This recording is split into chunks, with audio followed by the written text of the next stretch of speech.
नमस्कार, कैसे हैं आप लोग। उम्मीद करता हूं कि आप लोग बहुत बेहतर होंगे। जैसा कि आपको पता है कि आज सिलेक्शन पोस्ट फेज 13 का पहले दिन का एग्जाम था और पहले दिन ही इतने बड़े लेवल पे गड़बड़ यहां पे हुई है।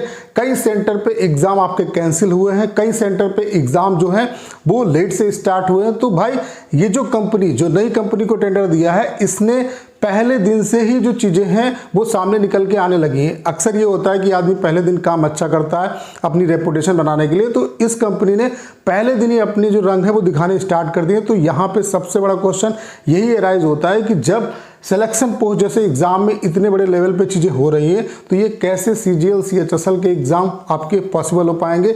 उसके अलावा क्या CGL CHSL का जो एग्जाम है वो पोस्टपोन होगा, उस पर बात करेंगे। उसके अलावा एग्जाम आपका कैसा रहा, इसका कंप्लीट जो रिव्यू है वो भी मैं आपको देने वाला हूँ। उसके अलावा यहाँ पे कट ऑफ हाई जाने के ज़्यादा चांसेस रहेंगे, ऐसा मैं क्यों कह रहा हूँ, इस पॉइंट पे भी सिंगल वीडियो में हम लोग बात करने वाले। तो ये वीडियो आप सभी के लिए बहुत ज़्यादा हेल्पफुल होने वाला है। तो आप देख सकते हैं कई सेंटर पे बवाल हुआ है, ये पूरे वीडियोज़ वायरल हैं, ये मैं अपने चैनल पे आपको प्रोवाइड करा दूंगा। यहाँ पे स्टूडेंट जो है वो SSC के खिलाफ नारेबाजी कर रहे हैं। कई सेंटर पे जो है वो गड़बड़ियाँ हुई हैं। वाराणसी में भी कई जो सेंटर है वहाँ पे सर्वर का इशू हुआ, और मैंने आपको कल ही बताया था वीडियो के माध्यम से कि जो SSC ने नए इंस्ट्रक्शन निकाले हैं उसमें जो सर्वर वाला पॉइंट डाला है उसके थ्रू कहीं ना कहीं बड़े लेवल पे खेल हो सकता है कि सर्वर आपका डाउन होगा और 5 मिनट के बाद, जैसे मान लेते हैं एग्जाम आपका बंद हो गया, फिर 30 मिनट के बाद आपका एग्जाम अगर स्टार्ट होता है तो 5 मिनट के अंदर वो पूरा पेपर आपका निकल आएगा। फिर पता नहीं वो कितने लोगों में वायरल होगा, कितने लोगों के बीच में पहुंचेगा, और इसके थ्रू बड़े लेवल पे स्कैम हो सकता है। तो सिलेक्शन पोस्ट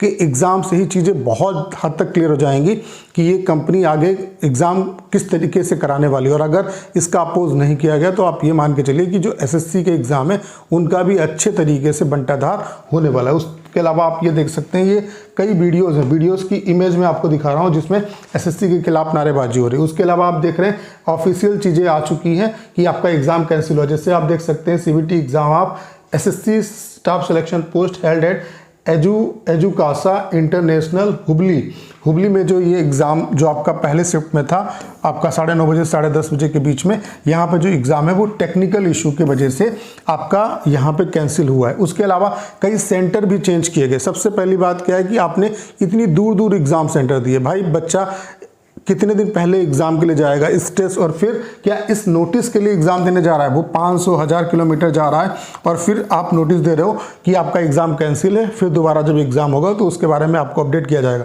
तो भाई उसके 2, 4, 5 हज़ार रुपये ऐसे ही खर्च हो जाएंगे। तो आप फीस भले भाई 200 रुपये ले लो, 300 ले लो, लेकिन एटलीस्ट एग्जाम जो है वो सही ढंग से कराओ। और मेरा तो यही राय है कि TCS को ही लाना चाहिए, TCS से एग्जाम जो है वो कराने चाहिए। तो ये बहुत बड़ी गलती हुई है SSC के द्वारा कि SSC ने चूंकि टेंडर तो चेंज होना था, और अगर रूल के हिसाब से बात करें तो जिसकी बिड सबसे कम होती है उसको टेंडर मिलता है, लेकिन कम से कम छानबीन तो कर लो कि जिस एजेंसी को टेंडर दे रहे हो उसकी हालत क्या है। उसके अलावा आप देख रहे हैं ये आपका दिल्ली जैसे जो सेंटर है वहाँ पे टेक्निकल इशू की वजह से एग्जाम कैंसिल हो रहा है। यानी कि आप देखो दिल्ली में इंफ्रास्ट्रक्चर इतना अच्छा है, वहाँ पे स्कूल सबसे बेहतर होंगे, तो वहाँ पे अगर इशू आ रहा है तो आप सोचो कि वो एरिया जैसे झारखंड हो गया, बिहार हो गया, या UP के एरिया हो गए कुछ, तो वहाँ पे यार क्या होगा, वहाँ पे मतलब किस तरीके से लेवल पे चीज़ें होंगी। तो यहाँ पे आप देख सकते हैं आपका पवन जो गंगा एजुकेशन सेंटर जो है वो आपका यहाँ पे जो एग्ज़ाम है वो आपका कैंसिल कर दिया गया है। इसका पूरा जो एड्रेस है वो आप देख पा रहे होंगे, ठीक है। उसके अलावा SSC की ऑफिशियल जो वेबसाइट है उस पर भी इसके रिगार्डिंग आ चुका है कि exam cancellation notice of selection post, ठीक है।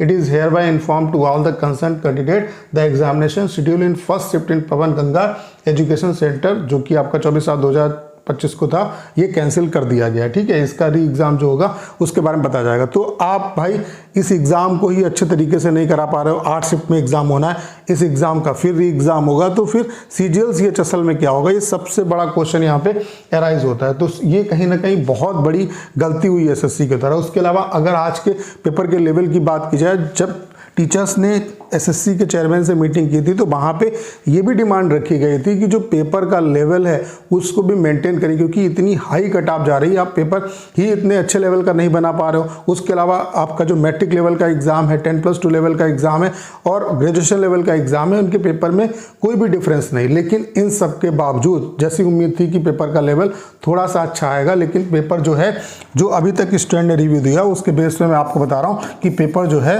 उसका लेवल ईजी आ रहा है। उसके अलावा यहाँ पे सबसे ज़्यादा नुकसान उन एस्पिरेंट का होगा कि अगर आगे आने वाले टाइम में पेपर का लेवल इंक्रीज होता है तो चूंकि नॉर्मलाइजेशन का जो फार्मूला वो भी चेंज हुआ है, तो जैसे ये आपका पहले दिन का एग्जाम ये इजी है, तो सबसे ज़्यादा जो नुकसान है वो इस शिफ्ट वाले बच्चों का होने वाला है। उसके अलावा अगर इजी पेपर आएगा तो आप ये मान के चलिए जो कट ऑफ है वो भी आपको कहीं ना कहीं हाई देखने को मिलेगी। और सिलेक्शन पोस्ट के एग्जाम में सबसे बड़ी प्रॉब्लम क्या है कि यहाँ पे जो फाइनल आंसर की है वो ये रिजल्ट जब रिजल्ट आने वाला होता है उसके बाद देते हैं, मतलब उसमें काफ़ी टाइम लगता है। जैसे स्क्रूटनी होती है, टाइपिंग होती है, जिनकी स्टेनो होना होता है उनका स्टेनो होता है, तो काफ़ी लंबे टाइम के बाद यहाँ पे फाइनल आंसर की आती है। ठीक है, तो ये सबसे बड़ा इशू है। और एसएससी के सभी एग्जाम में फाइनल जो आंसर की है ये मतलब रिजल्ट के बाद, रिजल्ट अनाउंस करने के बाद फाइनल आंसर की देते हैं। ये सबसे बड़ा यही तो धोखा है कि भाई रिजल्ट से पहले एटलीस्ट आप फाइनल जो आंसर किए वो दो कम से कम बच्चे को पता चले उसका एक्चुअल स्कोर क्या है। तो ये चीज़ें कहीं ना कहीं गड़बड़ है। और एसएससी से भाई रिक्वेस्ट है कि यहाँ पे आप रा आंसर की के बाद कम से कम टियर 1 के रिजल्ट से पहले आप जो फाइनल आंसर की वो जरूर दे देना, ताकि बच्चे को चीज़ें क्लियर हो जाएं और कहीं ना कहीं एक लगे कि हाँ चीज़ें जो है वो पार्शियल वे में चल रही हैं, एक ट्रांसपेरेंट जो है वो चीज़ें हो रही हैं। ठीक है, तो ये सबसे बड़ा इशू है कि फाइनल जो आंसर की है वो एग्जाम के बाद आती है। उसके अलावा आप देख सकते हैं कि यहाँ पे जो एसएससी ने अपना मतलब शेड्यूल निकाला है अगस्त जुलाई अगस्त महीने का, उसमें सिर्फ इस एग्जाम के बारे में यहाँ पे जिक्र किया है, सिलेक्शन पोस्ट के एग्जाम के बारे में।